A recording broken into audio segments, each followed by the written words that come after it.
disappointed, and I don't feel like I will be for some reason with Mob Wives. Like, I feel like every episode is going to be good, but we shall see.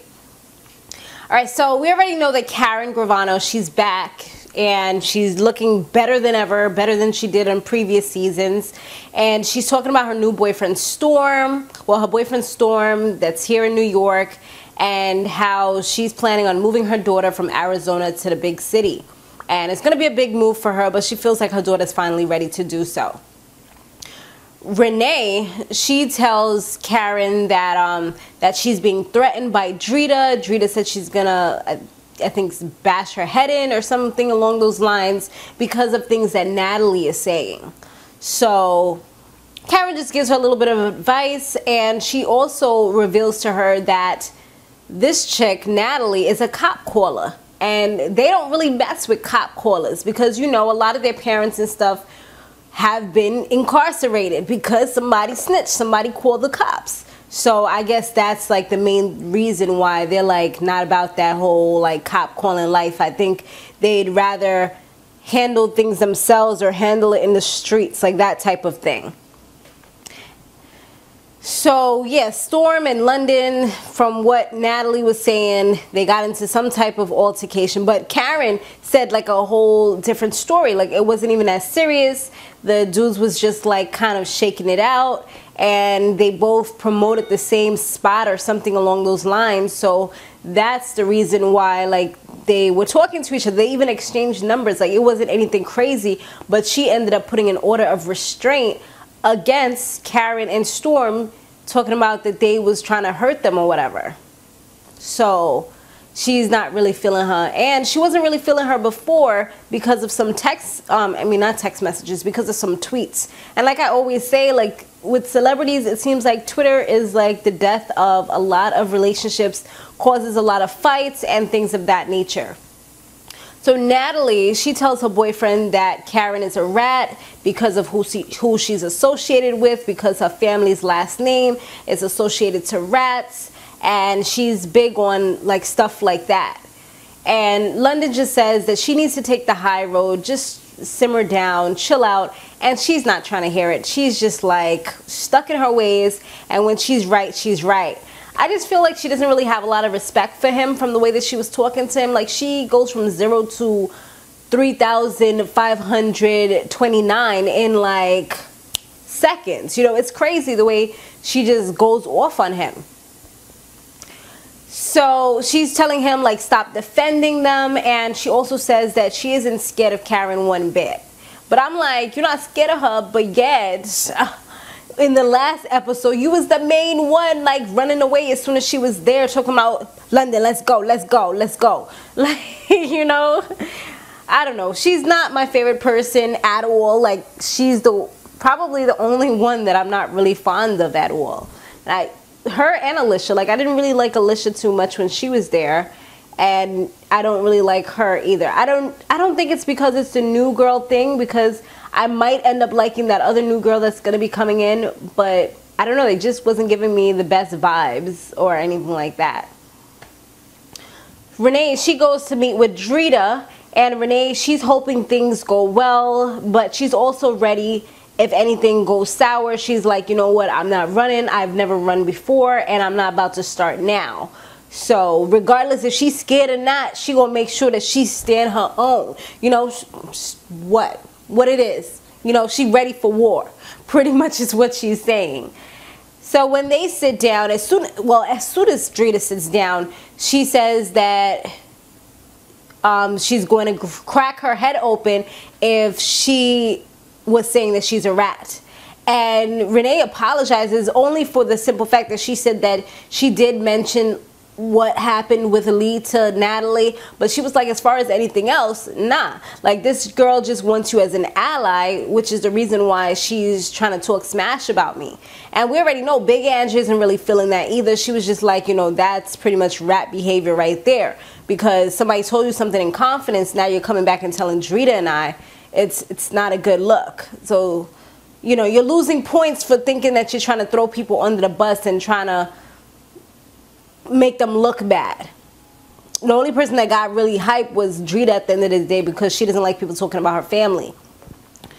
So Drita starts to see that Natalie might just be a scum bucket. Like, she's thinking about it and she's like, like things are not really adding up too well. And she doesn't really know who to believe at the end of the day. But when she hears about the whole cop caller thing, she's like, I don't really know about all that, because I'm the kind of person that you're going to need to call the cops on. And for her, I can't be hanging out with a cop caller because you never know what I might do. Things like that. You can't have her being quick to call the cops.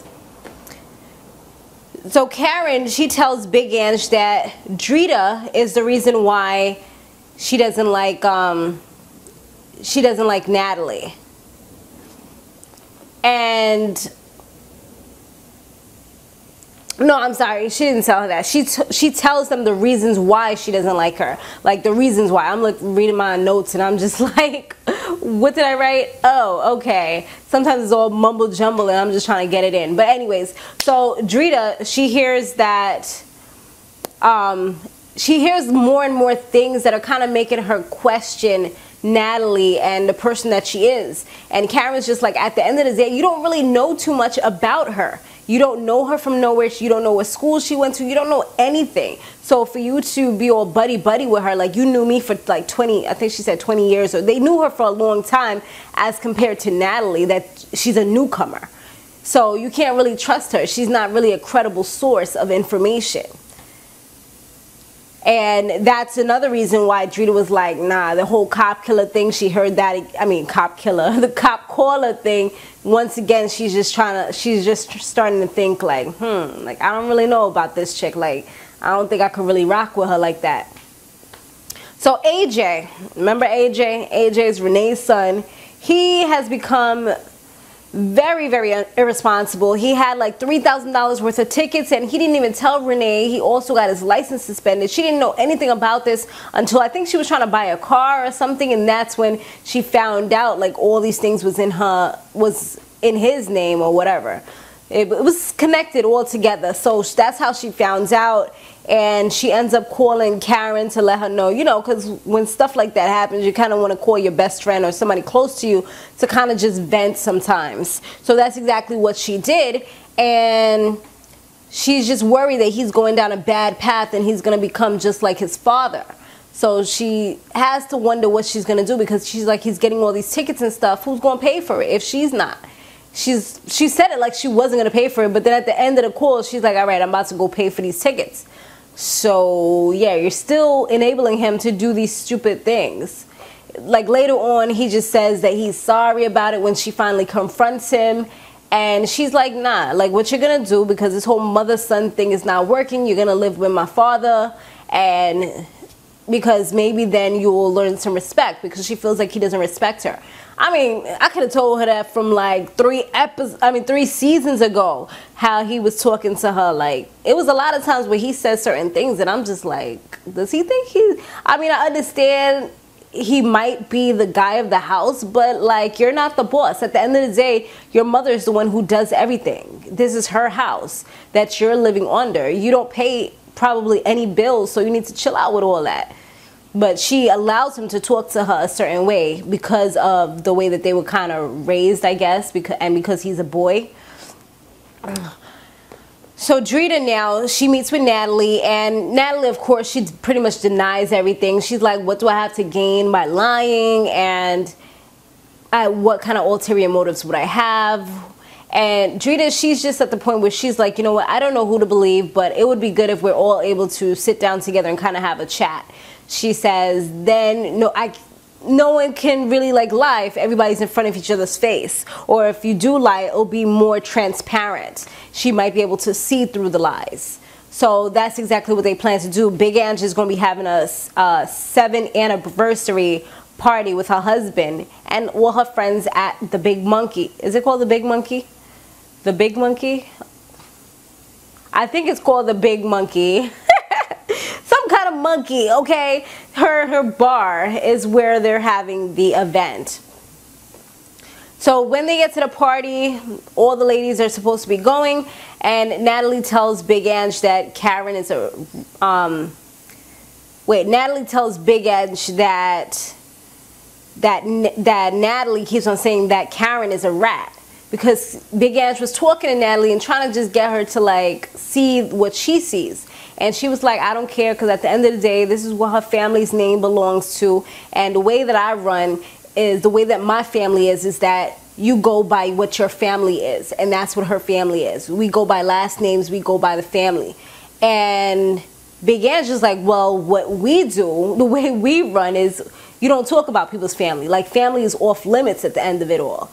And you're not going in a good path by talking about somebody's family. Like, that's where you're crossing the line. You need to cut that out and just, if you're dealing with her, you're dealing with her, and that's it. So, but they're like all stuck on their ways. I guess this is the Philly way, or, you know, whatever her last name is, that's the way they were brought up, and then everybody else was brought up another way. So we can already tell that that's not going to be too good at the end of the day. So Big Ange,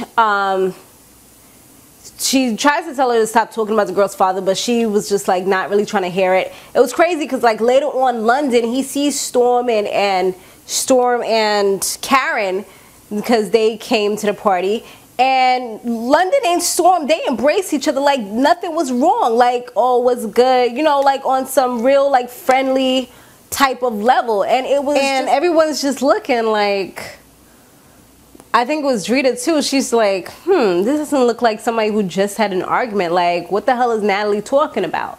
So things are starting to fall into place, and it's kind of looking like this chick really is a troublemaker.